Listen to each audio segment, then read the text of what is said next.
సరేనా, అందరికీ శుభోదయం. మనం లాస్ట్ క్లాస్లో ఆధునిక కవిత్వం గురించి చెప్పుకున్నాం. ఆధునిక కవిత్వం యొక్క లక్షణాలు, తర్వాత దానికి సంబంధించి ఒక కవిత తాతక్కో నూలుపోగనటువంటి కవిత్వం చెప్పుకొని దాంట్లో ఈ ఆధునిక కవిత లక్షణాలు ఏ విధంగా ఉన్నాయన్న దాని గురించి కూడా మనము డిస్కస్ చేసుకున్నాం. ఈరోజు నేను ఆధునిక సాహిత్యంలో బాగా ప్రసిద్ధి చెందినటువంటి కథానిక గురించి చెప్పబోతున్నాను మీకు.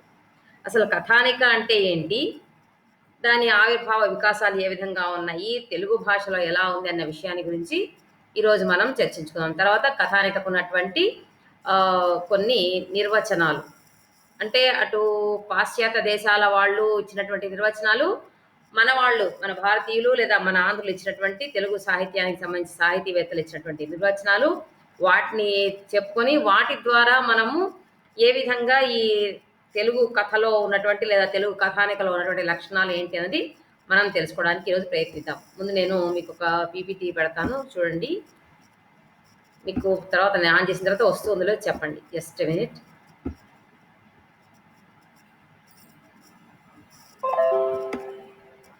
స్క్రీన్ షేర్ చేస్తున్నాను, ఒక్క నిమిషం. కనిపిస్తుంది నాన్న? ఏంటి ఇలా వస్తుంది? ఒక్క నిమిషం.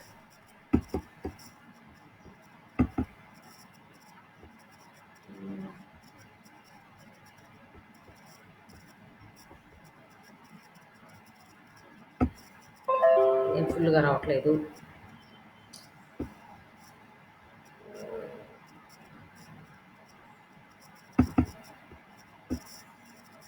ఇప్పుడు కనిపిస్తుందా స్క్రీన్ మీకు? నా స్క్రీన్ కనిపిస్తుందా మీకు? స్క్రీన్ కనిపిస్తోందా?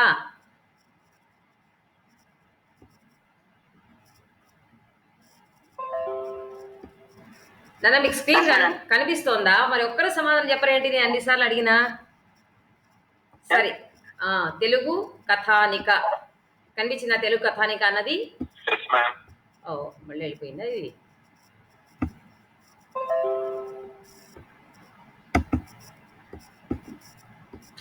ఏదో అవుతుంది, ఈరోజు ఫుల్గా ప్రాబ్లం వస్తుంది, ఎందుకో ఏమో.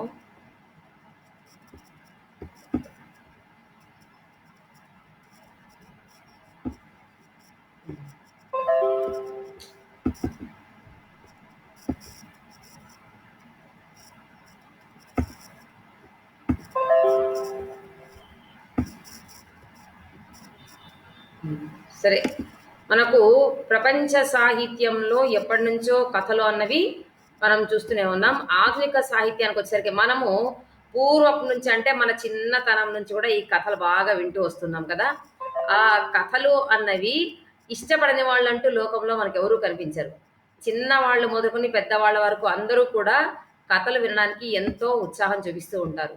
అలాంటిది మన జానపద కథలు కావచ్చు, లేదంటే ఈ పౌరాణిక కథలు కావచ్చు, చిన్నప్పటి నుంచి ఎక్కువగా మనం వింటూ ఆసక్తి చూపిస్తూ వస్తూ ఉన్నాం.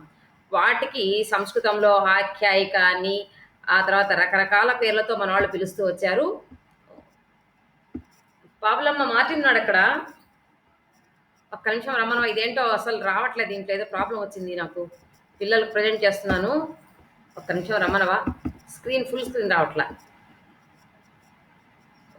మ్యాక్సిమైజ్, ఓకే చేసేసాను వచ్చేసిందిలే పాపులమ్మా. Okay, thank you. మరి అది రావట్లే అప్పటి నుంచి, మినిమైజ్ మ్యాక్సిమైజ్ చేస్తే కూడా రావట్లే. ఇప్పుడు వచ్చింది, అదేదో ప్రాబ్లం ఉన్నట్టు, నెట్వర్క్ ప్రాబ్లం ఏమో అందువల్ల. Thank you. మరి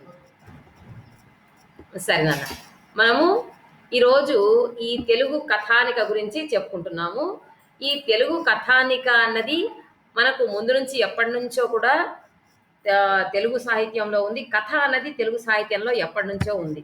అయితే ఈ కథానికను ఒక్కొక్కరు ఒక్కొక్క పేరుతో పిలవడం మనం చూస్తూ ఉన్నాం. ఈ కథ అనేటువంటి ధాతువు నుంచి కథ అన్నది పుట్టింది అని. ఈ కథ అన్నదానికి అర్థం ఏంటి అంటే సంభాషించడము లేదా చెప్పడం అనే అర్థం వస్తుంది అనమాట. అదేవిధంగా మనకు మొట్టమొదట ఈ కథానిక ప్రస్తావన ఎప్పటి నుంచి ఉంది అంటే అగ్ని పురాణం నుంచి వస్తుందన్నమాట. ఈ అగ్ని పురాణంలో దీని ప్రస్తావన ఉంది అని చెప్తారు చాలామంది. అయితే సంస్కృతంలో ఇతివృత్తంలో ఉన్నటువంటి భేదాన్ని బట్టి, అంటే తీసుకునే వస్తువులో ఉన్నటువంటి భేదాన్ని బట్టి ఈ కథ అనే దానికి రకరకాల పేర్లతో వ్యవహరింపబడుతూ ఉంటుంది అని చెప్తారు. దాన్ని కథ అని కొంతమంది అన్నారు, ఆఖ్యాయిక అని కొంతమంది అన్నారు, ఖండకథ అని కొంతమంది, పరికథ అని, ఈ విధంగా విభిన్నమైనటువంటి పేర్లతో వాటి యొక్క ఇతివృత్తాల్ని లేదా వస్తువుని ఆధారం చేసుకొని ఆ కాలంలో పిలుస్తూ ఉండేవాళ్ళు అనమాట. అయితే ఇప్పుడు తెలుగులో మనము కథ, కథానిక అన్న 2 పేర్లు వింటూ ఉన్నాం. దాదాపుగా 2కు వెంట్రుక వాసేంత తేడా ఉన్నా దాదాపుగా దాన్ని ఒకే అర్థంలోనే చాలా మంది దాన్ని కథ అన్నా కథానికన్నా ఒకటే అన్నట్టుగా చెప్తారన్నమాట. అయితే ఈ కథ అన్నది ఎప్పటి నుంచి ఉంది భారతదేశంలో అన్నటువంటి దాని గురించి మనం ఆలోచిస్తే బాగా ప్రాచీన కాలం నుంచి దాదాపు 5,000 సంవత్సరాల ముందు నుంచి కూడా ఈ కథ అన్నది ఉంది అని చెప్తారు మన పెద్దవాళ్ళు, మన సాహితీవేత్తలు. ఈ కథ మనకు ప్రపంచ కథా సాహిత్యం ప్రారంభం కాక ముందు నుంచి కూడా భారతదేశంలో కథ అన్నది ఉంది అంటారనమాట. అంటే అన్ని దేశాలకు, ప్రపంచ దేశాలకు కూడా మార్గదర్శకంగా అందరికన్నా ముందు కథ అనేటువంటి ఒక ప్రక్రియను మన వాళ్ళే, తెలుగు వాళ్ళే ఎప్పటి నుంచో కూడా రాస్తూ వచ్చారన్నది మనకు పెద్దవాళ్ళు చెప్తూ ఉంటారు. ఆ తర్వాత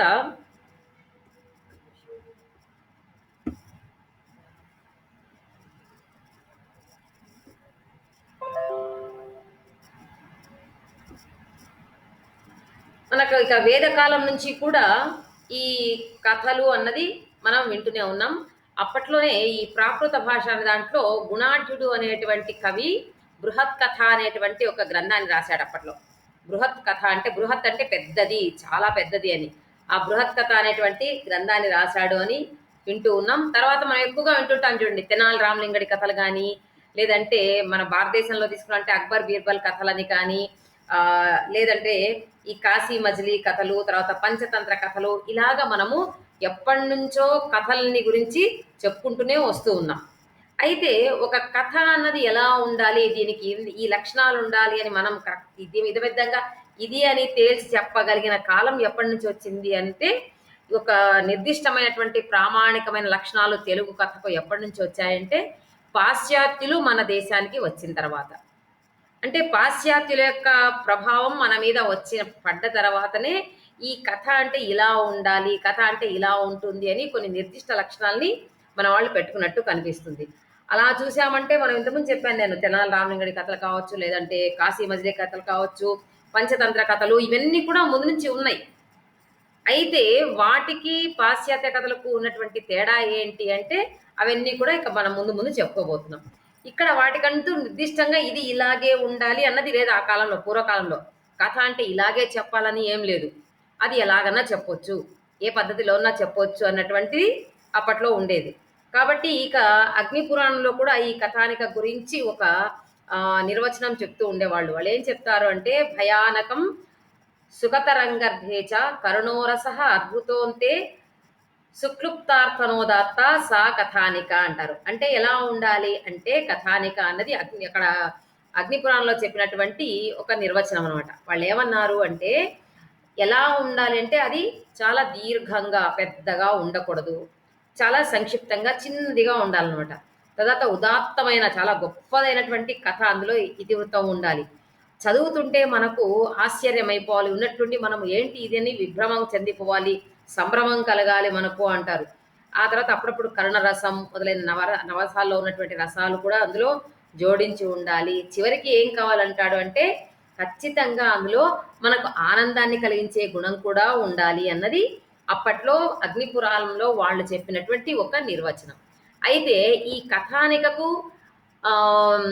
ఆంగ్ల విమర్శకులు ఇచ్చినటువంటి నిర్వచనం ఏంటి? స్క్రీన్ మీద పెట్టాను చూడండి, కనిపిస్తుందా? నా స్క్రీన్ మీద మీకు కనిపిస్తుంది కదా? స్క్రీన్ కనిపిస్తుందా? నేను చెప్పేది వినిపిస్తూ ఉందా? ఎస్, కథానిక నిర్వచనాలు పెట్టాను, కనిపిస్తుంది కదా? ఓకే. అసలు ఏంటి షార్ట్ స్టోరీ? ఇంగ్లీష్లో మనం తెలుగులో కథానిక కథ అంటున్నాము, దీన్ని మనము ఈ కథానికను షార్ట్ స్టోరీ అని పిలుస్తారు ఆంగ్లంలో. Short story is a prose narrative requiring from half an hour to 1 or 2 hours into visual putting the same idea into different phraseology. We may say that a short story is a story that can be easily read at a single sitting అన్నాడు. ఎ short story is a prose narrative అన్నాడు. అంటే ఏంటి? ఇది ఒక వచనంలో ఉన్నటువంటి ఒక రచన అని చెప్తాడు. వచనంలో అంటే వాక్యం రూపంలో, పద్యం రూపంలో కాకుండా ఇది ఒక వచన రూపంలో ఉంటది. నేరేటివ్ అంటే అది చెప్పబడేది. కాబట్టి narrative requiring from half an hour to 1 or 2 hours. అంటే అది చదవాలంటే ఆ కథ మనము ఎంతసేపు ఉండాలంటే అరగంట, లేదు అంతకన్నా ఎక్కువ కావాలన్నా ఒక గంట, అంతకన్నా ఇంకొంచెం పెద్దగా ఉంది కథ అంటే 2 గంటలు. Maximum of 2 hours. అంటే అరగంట నుంచి 2 గంటల లోపల ఒకేసారి చూడండి. The short story is a story that can be easily read at a single sitting అన్నాడు. అంటే ఒక్కసారి కూర్చొని మనం చదవడం మొదలు పెడితే ఆ చదివిన దాన్ని మనం పూర్తి చేసేయాలి. ఒకేసారి కూర్చొని ఏకాబికిన అయిపోవాలి. అలా అవుతేనే దాన్ని మనం కథ, షార్ట్ స్టోరీ, కథానిక అని చెప్పొచ్చు.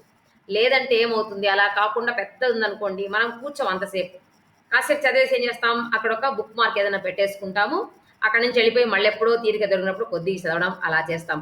అలాగా చదివేటువంటి కథలు ఏమన్నా ఉంటే అది కథ అనిపించుకోదు, అది నవల అనిపించుకుంటుంది. కానీ షార్ట్ స్టోరీ అంటే ఎలా ఉండాలంటే ఒక్కసారి కూర్చుంటే స్టార్ట్ చేస్తే మళ్ళీ కథ పూర్తి ఎంత అయ్యేంత వరకు కూర్చోగలిగేంత నిడివి మాత్రమే ఉండాలి, సంక్షిప్తంగా ఉండాలి అని చెప్తాడు.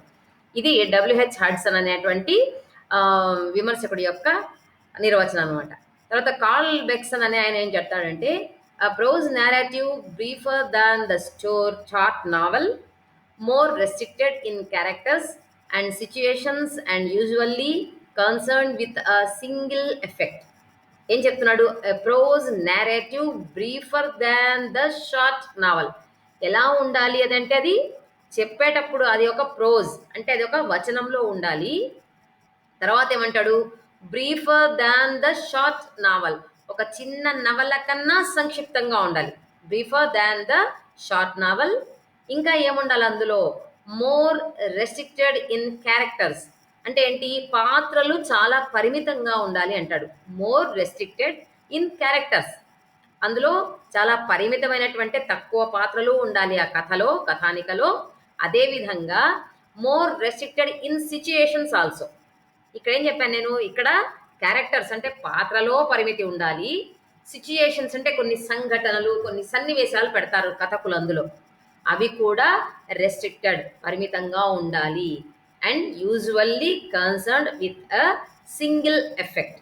అక్కడ ఎలా ఉండాలంటే ఏదో ఒక్క విషయాన్ని గురించే, అక్కడ చాలా వరకు ఒకే విషయం గురించే ఎక్కువగా చెప్పగలగాలి. అంటే 10-15 ఇతివృత్తాలు తీసుకొచ్చి వచ్చే దాంట్లో దుర్ చేయకూడదు. ఒకటే ఒక వస్తువుకు సంబంధించిన కథ ఉండాలి, వస్తువు ఒకటే ఉండాలి. తర్వాత చాలా చిన్నగా, చిన్న నవల కన్నా ఇంకా చిన్నదిగా ఉండాలి. తర్వాత తక్కువ పాత్రలు ఉండాలి, సన్నివేశాలు కూడా తక్కువగా ఉంటే దాన్ని మనము షార్ట్ స్టోరీ అనవచ్చు అన్నది కార్ల్ బెక్సన్ యొక్క నిర్వచనం. ఇక మన తెలుగు వాళ్ళ విషయానికి వస్తే ఆచార్య జి నాగయ్య గారు, వీరు ఎస్వి యూనివర్సిటీలో ప్రొఫెసర్గా పనిచేసి రిటైర్ అయ్యారు. ఆయన ఇప్పుడు లేరు. ఒక రకమైన ఎత్తుగడ, నడక తీరు, ముగింపు, పరిమిత పాత్రలు, పాత్ర పోషణ, వస్తు విన్యాస వైశిష్ట్యం, ఒక జీవిత సత్యాన్ని ప్రతిపాదించడం, వస్త్వైక్యము నుండి వినోదమో, విజ్ఞానమో, వికాసమో కలిగించగల చిన్న కథ అన్నాడు.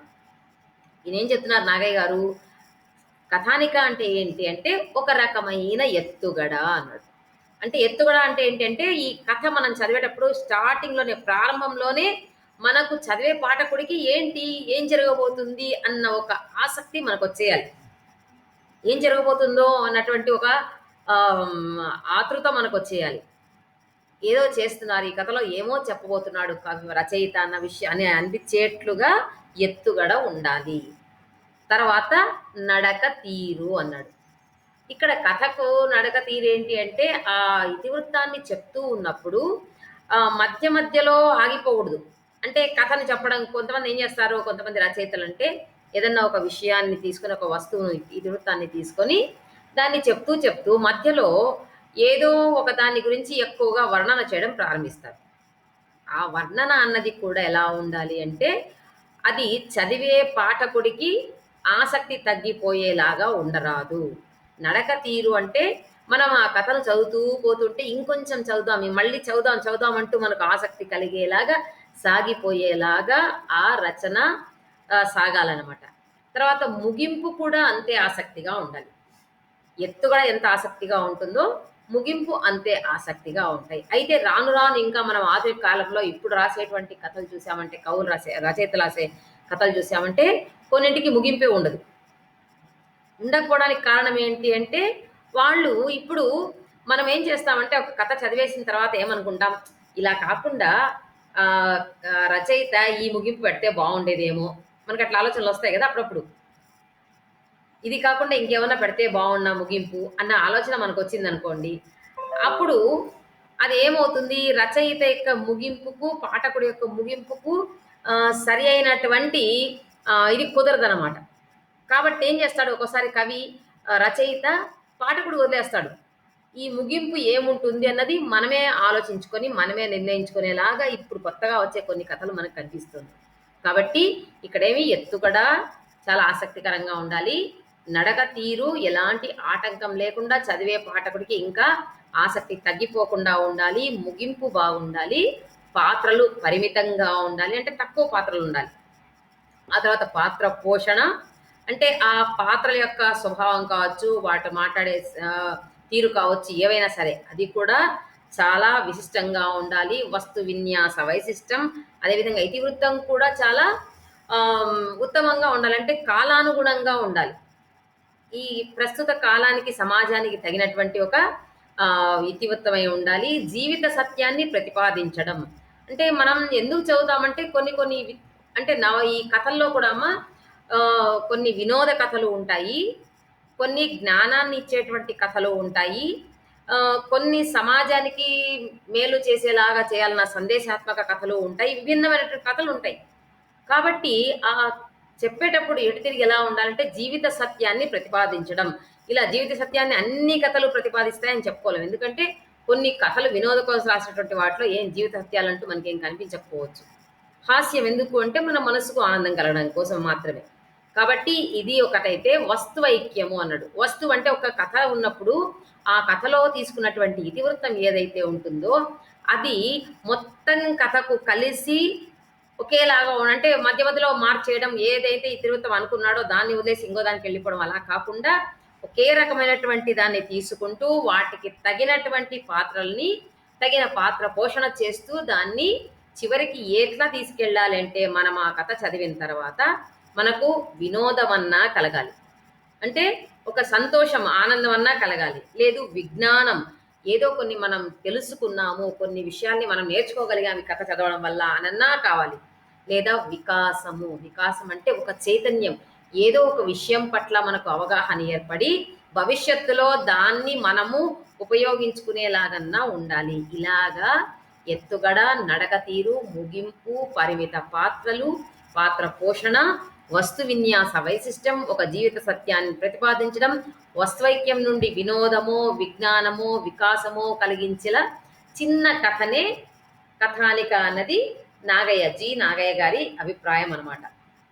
ఇప్పుడు మనం తీసుకునేటువంటి కథలు వాటిలో ఉండవలసినటువంటి లక్షణాలు ఏంటి అన్న దాని విషయానికి వచ్చామంటే ఈ కథానికల మీద డాక్టర్ పోరంకి దక్షిణామూర్తి గారు కథానిక వాంగ్మయం అనేటువంటి పేరుతో ఒక గొప్ప పరిశోధన చేశారన్నమాట.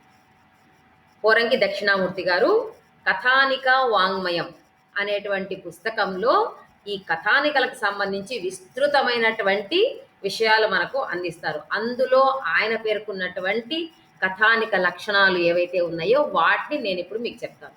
ఏమేమి ఉండాలి కథానిక అంటే అందులో ఏమేమి చెప్తున్నారు పోరంకి దక్షిణామూర్తి గారు?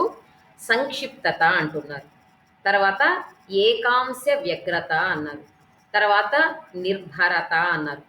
స్వయం సమగ్రత, సంవాద చాతుర్యం, ప్రతిపద్య ప్రవణత, ప్రభావాన్విత.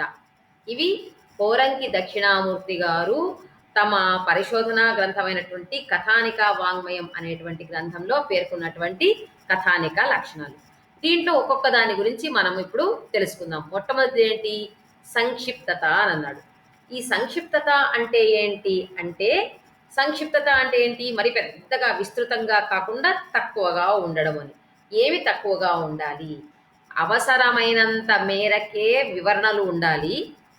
అంటే ఎక్స్‌ప్లెయిన్ చేస్తున్నాం కదా! ఆ ఎక్స్‌ప్లనేషన్ అనేది ఎలా ఉండాలి అంటే, అవసరమైనంత మేరకే ఉండాలి. అవసరాన్ని మించి ఎప్పుడూ వివరణలు ఇవ్వరాదు. తర్వాత వర్ణనలు కూడా పరిమితంగానే ఉండాలి. అంటే ఏదో ఒక విషయాన్ని చెప్తున్నప్పుడు దాని గురించి మరి ఎక్కువగా వర్ణిస్తూ చేయకుండా, ఆ వర్ణన కూడా సంక్షిప్తంగా చేయాలి. సంభాషణలు సైతం చాలా సంక్షిప్తంగా ఉండాలి. అంటే పాత్రలు ఒకదానితో ఒకటి మాట్లాడుకుంటూ ఉంటాయి గదా! ఆ పాత్రలు మాట్లాడుకున్నటువంటి మాటలు, ఆ సంభాషణలు ఏవైతే ఉన్నాయో అవి కూడా పరిమితంగానే ఉండాలి. ఇక వస్తువులో కానీ, సన్నివేశం కానీ, పాత్రలు ఏది తీసుకున్నా కూడా దేంట్లో కూడా విస్తృతి అన్నది లేకుండా ఉండాలి. ఏ విషయం, ఏ వస్తువును తాను తీసుకున్నాడో, ఆ వస్తువు అంటే ఏ ఇతివృత్తాన్ని తీసుకున్నాడో, ఆ ఇతివృత్తాన్ని చెప్పేటప్పుడు తాను ఏదైతే చెప్పదలుచుకున్నాడో దాన్నే ముఖ్యంగా దాంట్లో సూచించేలాగా రాయాలి. తర్వాత ఇంకేం చేయాలంటే అది ప్రయోజనాత్మకంగా ఉండాలి. అంటే తాను చేసే వర్ణనైనా ప్రయోజనాత్మకంగానే ఉండాలి. తన పాత్రల సంభాషణ అయినా సరే అక్కడ ప్రయోజనాత్మకంగానే ఉండాలనమాట. ఆ తర్వాత రెండవది ఏకాంశ వ్యగ్రత అంటున్నాడు. ఏకాంశ వ్యగ్రత అంటే ఏంటి? కథ అంతటికి ఒకటే అంశం ఉండాలి. విభిన్నమైన అంశాలను తీసుకొచ్చి దాంట్లో చేర్చకూడదు. వాడంట్లో విభిన్నమైనటువంటి అంశాలని చొప్పించనే రాదు ఎట్టి పరిస్థితిలో అని చెప్తున్నాడు. ఆ తర్వాత ఇతర అంశాలు వస్తాయి, ఒక్కొక్కసారి వచ్చినప్పటికీ సందర్భానుసారంగా వాటిని మారుస్తూ చేస్తూ కొన్నిసార్లు అంటే ఏంటి మనం ఇప్పుడు ఒక ఉదాహరణ చెప్పుకుందాం. ఫర్ ఎగ్జాంపుల్ నేను ఇప్పుడు క్లాస్లో పాఠం చెప్తూ ఉన్నాను. పాఠం చెప్తున్నప్పుడు నేను ఈ కథానిక గురించి మీకు చెప్తూ ఉన్నాను. కథానిక గురించి చెప్తూ మధ్యలో నేను వేరే విషయం ఉదాహరణ చెప్పడానికి ఏదన్నా తీసుకోవాలి అనుకున్నాను అనుకోండి. అది ఎలా ఉండాలి అంటే మీకు నేను చెప్పేటువంటి అంశానికి సంబంధించినవై ఉండాలి. మీకు ఎగ్జాంపుల్ ఎలా చెప్పాలి నేను చెప్తాను. ఫర్ ఎగ్జాంపుల్ ఇక్కడ మనము ఇంతకుముందు జి నాగయ్య గారి యొక్క కథానిక నిర్వచనం చెప్పుకున్నాం. అక్కడ నేనేం చెప్పాను? ఒక రకమైన ఎత్తుగడ అని చెప్పాను. దీని గురించి నేను చెప్తూ ఉన్నాను ఇప్పుడు అనుకోండి. మీకు నేను పాఠం చెప్తూ ఉన్నాను. పాఠంలో నేను మీకు కథానిక నిర్వచనాలు చెప్తూ ఒక రకమైన ఎత్తుగడ అంటే ఎలా ఉండాలంటే అమ్మా నేను ఒక ఉదాహరణ చెప్తాను అని చెప్తూ నా అంశం ఏంటి? కథానిక గురించి నేను చెప్తున్నా. ఇప్పుడు ఇది చెప్తూ నేను మధ్యలో ఏం చేశాను? మీకు బాగా అర్థం కావాలంటే మీకు అర్థమైనటువంటి భాషలో చెప్తాను. మీకు సినిమాలు బాగా తెలుసు కదా! మీకు సినిమాలు చెప్తే బాగా అర్థమవుతుంది అని చెప్పి ఉదాహరణకు ఈ ఎత్తుగడ అంటే ఏంటి? ఎలా ఉండాలి ఆసక్తికరంగా అంటే ఇప్పుడు మనం 'బాహుబలి' సినిమా చూసాం కదా! అందులో మొట్టమొదటి సన్నివేశం ప్రారంభమైనప్పుడు ఏమవుతుంది? ఒక ఆవిడ పరిగెత్తుకుంటూ వస్తుంది. వెనక సైనికులు వస్తూ ఉన్నారు. ఆవిడ పరిగెత్తుతూ, పరిగెత్తుతూ వచ్చి ఏం చేస్తుంది? అక్కడ నదిలో దూకేస్తుంది.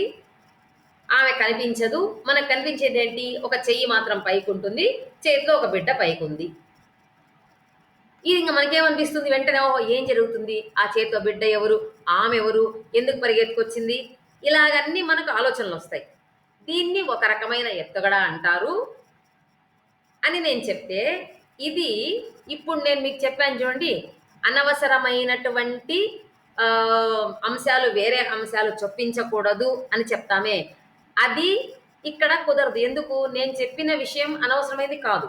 కారణం ఏంటి? ఎత్తుగడ అంటే ఏమో చెప్పాలనుకున్నాను కానీ, తీసుకొచ్చి మీ అంశానికి సంబంధించిందే అయినప్పటికీ, వేరే విషయాన్ని ఉదాహరణగా తీసుకొచ్చి మీకు చెప్పాను. కాబట్టి ఎలా చెప్పాలి కథ అంటే కొన్ని కొన్ని విషయాలు వేరే విషయాలు సందర్భానుసారం చెప్పవలసి వస్తే అవి చెప్పడం న్యాయమే. కానీ దాన్ని ఇంకా అదే నేను మీకు అర్థమయ్యేట్టుగా చెప్తాను కదా అని చెప్పి మొత్తం నేను సినిమా కథంతా చెప్పాను అనుకోండి, అది అనవసరమైన విస్తృతి. కేవలం అంతవరకే చెప్పి దీన్ని మంచి ఎత్తుగడ అంటారు అని నేను చెప్పి అక్కడ వదిలేసి మళ్ళీ నెక్స్ట్ నేను ఇక్కడికి వచ్చేసాను అనుకోండి, దాన్ని మనం సంక్షిప్తత అంటాం. అర్థమవుతుంది కదా! అంటే ఏంటి? మన కథకుడు తాను రాసేటప్పుడు ఎలా రాయాలంటే ఇతివృత్తం ఏదైతే చెప్పదలుచుకున్నాడో దాన్ని గురించే చెప్పాలి. ఒకవేళ మధ్యలో ఆ ఇతివృత్తాన్ని చెప్తూ వేరే అంశం ఏమన్నా చెప్పవలసి వచ్చినా సరే దాన్ని కూడా పరిమితంగా చెప్పాలి. కానీ ఈ అసలైన ఇతివృత్తాన్ని వదిలేసి దాంట్లోకెళ్ళిపోకూడదు. ఇది ఇక్కడ ఈ పోరంకి దక్షిణామూర్తి గారు చెప్పేటువంటి అర్థం. ఆయన ఉద్దేశ్యం అది. ఏకాంశ వ్యగ్రత. కథ అంతటికి అంశం ఒకటే ఉండాలి, లక్ష్యంగా ఉండాలి. ఇతర అంశాలు అప్పుడప్పుడు సందర్భానుసారం వచ్చినప్పటికీ కూడా అక్కడ మొదటి నుంచి చివరి దాకా మెయిన్ ఏదైతే ఇతివృత్తం థీమ్ ఏదైతే ఉందో దానికి ఆటంకం కలగరాదు. ప్రారంభం నుంచి చివరి దాకా అదే ఇతివృత్తంగా ఉండాలి. ఆ తర్వాత మూడవది నిర్భరత అంటూ ఉన్నాం. నిర్భరత అంటే ఏంటి? అంటే ఏంటంటే మనకు ఏ పనైనా చేయని, ఏదన్నా చేయని మనము ఆ పనిని ఎలా చేయాలి అంటే ఏకాగ్రంగా, ఏకాగ్రతతో చెయ్యాలి అని చెప్తాం. అంటే ఏ పనైనా అది చదివే పని కావచ్చు, ఇంకో పని కావచ్చు, మనం ఏకాగ్రతతోనే చెయ్యాలి. అలా చేస్తే ఏ కార్యక్రమాన్ని, ఏ కార్యాన్ని మనం చేయాలనుకుంటున్నామో అది విజయవంతం అవుతుంది. ఇక్కడ కవి కూడా ఏం చేయాలి అంటే, ఆ చదివేటువంటి రాసినటువంటి రచయితలో కానీ, చదివేటువంటి పాఠకుడు కానీ ఇద్దరు కూడా ఎలా ఉండాలి అంటే, ఆ అంశాన్ని గురించి ఏకాగ్రతతో తాను దాన్ని రాయాలి. పాఠకుడైతే ఏకాగ్రంగా అతడు దాన్ని చదవాలి అని చెప్తున్నాడు. ఇలా చేయాలంటే ఎందుకు చేయాలి? ఏకాగ్రత ఏం అవసరం ఉంది అంటే, రచయితకైతే ఏంటి, తాను కథ రాస్తున్నప్పుడు వేరే వేరే విషయాల గురించి ఆలోచిస్తూ, లేదా వేరే ఏదో ఫోన్లు వచ్చాయనుకోండి, ఫోన్లు మాట్లాడుతూ, లేదా ఎవరిని వచ్చారు వాళ్ళతో మాట్లాడుతూ ఇలా ఉన్నారనుకోండి, ఏం జరుగుతుంది? ఆ రాసేటువంటి దాంట్లో ఏ ఈ కథ రాస్తూ ఉన్నప్పుడు ఏమవుతుంది, మధ్యలో ఏమవుతుంది, ఒక ఆటంకం ఏర్పడుతుంది. అంటే ఏంటి, ఆయన రాసేటప్పుడు మనస్సులో ఒక అంశాన్ని ఊహించుకొని లేదా ఒక ఇతివృత్తాన్ని ఊహించుకొని రాస్తూ ఉంటాడు. ఈ మధ్యలో ఏకాగ్రత దెబ్బతిని వేరే అంశాలు దూరాయంటే ఆ ఫ్లో ఏదైతే ఉంటుందో, ఆ కథ ఏదైతే చెప్తూ ఉంటాడో తాను, ఆ చెప్పేటువంటి దాంట్లో ఒక ఆటంకం అన్నది ఖచ్చితంగా ఏర్పడుతుంది. కాబట్టి అక్కడ రచయిత అన్నతడు ఏకాగ్ర చిత్తంతో రాయాలి. మరి పాఠకుడు ఏంటి అంటే, పాఠకుడు కూడా ఎలా చదవాలి అంటే, మనం ఏం చేస్తామంటే మనకు కొన్ని కొన్ని విషయాల పట్ల మనం ఖచ్చితంగా ఇది ఇలాగే ఉంటుంది, ఇది ఇలాగే ఉండాలి అన్నటువంటి ఆలోచన పెట్టుకొని ఉంటాం మనం కదా. మనం ఏం చేస్తామంటే, ఇప్పుడు రచయిత ఏదో చెప్తూ ఉంటాడు, చెప్తూ ఉన్నప్పుడు ఆ కథ మనం చదువుతూ ఉన్నప్పుడు అక్కడ ఏదో ఒక విషయాన్ని ఆయన ప్రతిపాదించినప్పుడు దాని దగ్గరకు పోయేసరికి అబ్బాయి ఇది ఇలా ఉండకూడదు, వీడికి అసలు ఏం తెలియదు, రాసినవాడికి అసలు ఏమే బుద్ధి లేదు, ఇట్లా రాస్తాడు ఎవడన్నా, ఇట్లా ఉండకూడదు, ఇది ఇట్లా ఉండాలి, ఇలాంటి ఆలోచనలు అప్పుడు చేయకూడదు. మొత్తం కథ అంతా చదవాలి. చదివిన తర్వాత రచయిత ఏ ఉద్దేశంతో రాసి ఉంటాడు అన్నది మనం అనుకోవాలి. మన ఉద్దేశం ఏంటి కూడా అక్కడ చూసుకోవాలి. మరి ఆ అంశం నీకు నచ్చిందా లేదా ఇవన్నీ పక్కన మళ్ళీ తర్వాత చూసుకోవాలి. కానీ చదివేటప్పుడు మాత్రం ఏకాగ్రతతో చదవాలి పాఠకుడు కూడా. అలా చదివితేనే ఆ కథ యొక్క లక్ష్యం ఏంటో అది నెరవేరుతుందనమాట. కాబట్టి ఏం చెప్పారు, నిర్భరత అన్నది చాలా అవసరం. మనసు ఖచ్చితంగా దాని మీద లగ్నం చేసి రాయాలి రచయిత అయితే, మనసు లగ్నం చేసి చదవాలి పాఠకుడైతే. ఇక నాలుగవది ఏంటి, స్వయం సమగ్రత అంటాడు. అంటే ఏంటి, ఈ కథలో ఉన్నటువంటి ఆ ఇతివృత్తం ఏదైతే ఉందో అది ఖచ్చితంగా సమగ్రంగా అంటే సంపూర్ణంగా ఉండాలి. కొన్ని కొన్ని మనం చూడండి, ఏమన్నా కథలు చదువుతూ ఉన్నప్పుడు ఏదో లోటు, ఇది ఇందులో ఏదో లేదు ఏదో లేదు అనుకుంటాం. ఆ ఏదో లేదు అనేది మనకు అర్థం కాదు, కానీ మొత్తానికి ఏదో దీంట్లో లోపించింది. ఆ ఏదో మనకు పాఠకుడికి తెలీదు. రచయిత ఏమో రాసేశాడు, రాసిన తర్వాత దాంట్లో ఏది కోల్పోయాడు అన్నది రచయితకు తెలియాలి. ఎందుకు, పాఠకుడు చదవంగానే పాఠకుడికి ఒక రకమైనటువంటి అసంపూర్తిగా ఉంది ఇది అన్న భావన వస్తుంది. కాబట్టి అలా కాకుండా ఎలా ఉండాలి వస్తువు అంటే, స్వయం సమగ్రతతో ఉండాలి. దేని గురించి ఆయన రాస్తాడో అది సంపూర్ణంగా సమగ్రంగా ఉంటేనే ఆ కొరత ఏదో దీంట్లో ఏదో లోపించింది అన్నటువంటిది లేకుండా ఆ తర్వాత చదివేవాడికి దాని పట్ల ఆసక్తి కలుగుతుంది. కాబట్టి అలాంటి భావం రాకుండా కవి దాన్ని రచించాల్సి ఉంటుంది. ఆ తర్వాత సంవాద చాతుర్యం. ఇక్కడ సంవాదం అంటే సంభాషణ, ఒకరితో ఒకరు మాట్లాడుకోవడం. ఈ మాట్లాడేటప్పుడు సంవాద చాతుర్యం అన్నది ఏం చేస్తుంది అంటే, ఆ సంభాషణలో కథలో ఉన్నటువంటి సంభాషణలు చాలా ఆసక్తికరంగా ఉండాలి. ఒక పెద్ద నవల అయితే ఊసిపోక ఆ కథ ఈ కథ ఆ మాటలు ఈ మాటలు మాట్లాడొచ్చు పాత్రలు. కానీ కథానిక అన్నదేంటి, చిన్న నిడివి కలిగినది అని చెప్పాం. చాలా తక్కువ సమయంలో చదివేట్టుగా ఉంటేనే అది కథానిక అంటున్నాం. మరి అంత తక్కువ సమయంలో చదివేటువంటి కథానికలో అనవసరమైనటువంటి సంభాషణలు పాత్ర మధ్య పెట్టారనుకోండి, చదివే పాఠకుడికి విసుగు వస్తుంది, కథ నిడివి పెరిగిపోతుంది.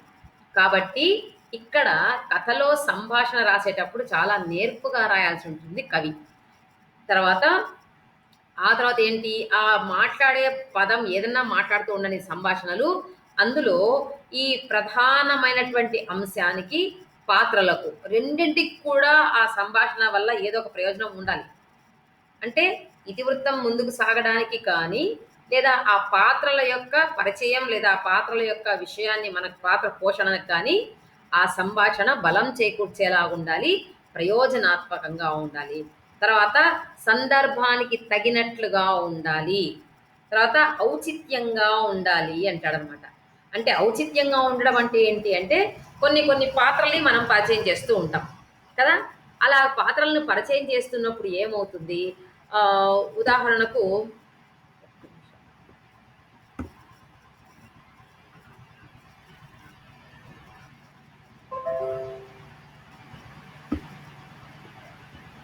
ఒక్క నిమిషం నాన్న.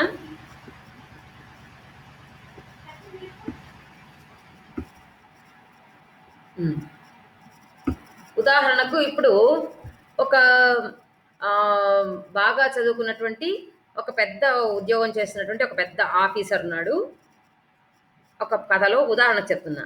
అదే మా కథలోనే ఒక చిన్న బాగా చదువన్నది అసలు నిరక్షరాస్యుడైనటువంటి ఒక పల్లెటూరులో నుంచి వచ్చినటువంటి ఒక క్యారెక్టర్, ఒక పాత్రను తీసుకొచ్చి రచయిత అక్కడ పెట్టాడనుకుందాం.